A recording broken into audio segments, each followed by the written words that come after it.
Hi, I'm John Swartz from Miller Electric.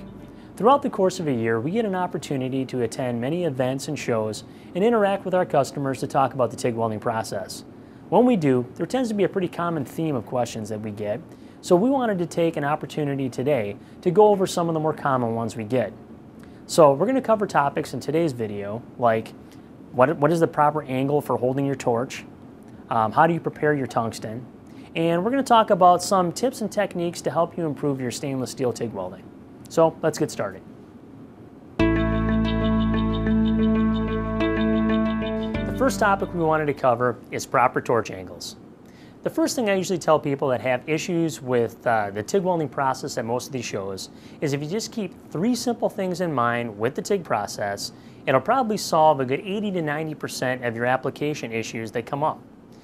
It really boils down to the angle of your torch, the angle of your filler material as you're adding it into your molten puddle, and just keeping in mind that the torch melts the base material and the molten base material melts your filler rod.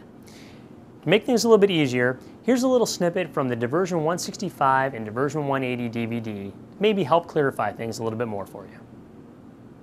Now I'm going to demonstrate the proper weld technique without initiating the arc, just to make it easier for you to see.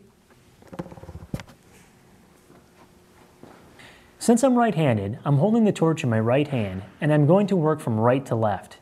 If you're left-handed, you would work from left to right. I want to position my torch tip within about 1/8 of an inch from the surface.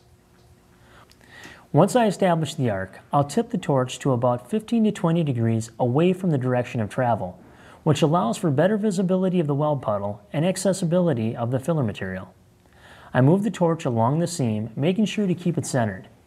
If filler material is needed, I bring it in as low an angle as I can to help prevent hitting the tungsten and contaminating it. I progress the torch along the seam, adding filler material as necessary.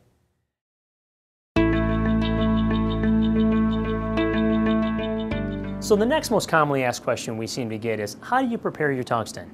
So here's another little snippet from the Diversion 165 and 180 DVD that talks about how to grind your tungsten regardless of what material type you're working on. So let's head over to the grinder and sharpen the tip. Before preparing the tungsten, make sure to read the owner's manual for recommended safety precautions and additional information for proper grinding technique.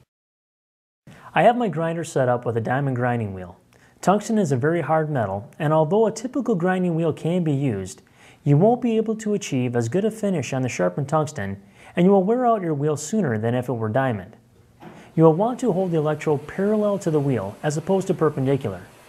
This ensures that the grind marks are running the length of the tungsten rather than across it, and aids the flow of current down the electrode. With a steady grip, I slowly rotate the electrode to form a point, much like you would sharpen a pencil. I want a point that is no more than 2.5 times the diameter of the electrode.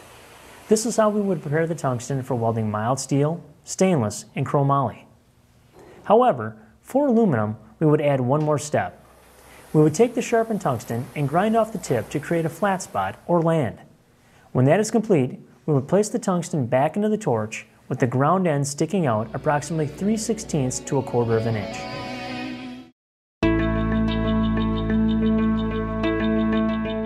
Now on to stainless steel.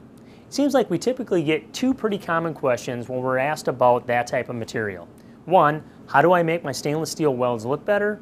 And 2, how do I prevent the warpage that seems to happen all the time when I'm welding this material? Here's a couple of examples that I can kind of talk through to show you how we can prevent both those situations. When it comes to the weld appearance and warpage issues with stainless steel, it really boils down to one key problem. Too much heat is being applied. And a good indicator of this is the color change the weld area goes through. Typically we're shooting for a light straw to a nice salmon color. If you're getting those deep dark purples to a gray that looks dirty and heavily oxidized, that's too much heat. Not only does it not look good, but it also reduces the corrosion resistance of your stainless steel. Too much heat also has an effect on warpage. Stainless steel is unique in the sense that it doesn't transfer heat as quickly as other metals do. So again, too much heat in a localized area is going to make the material warp. How do we counteract that? It may sound simple, but just by simply reducing your amperage and increasing your travel speed will help decrease the amount of heat being applied to an area. Another little trick is if you reduce the diameter of your filler material because it takes less energy to melt a smaller filler rod. And because of this, you don't need to apply as much amperage. Okay, hopefully these pointers helped out. For other Miller product information and other welding resources, make sure to always visit millerwelds.com.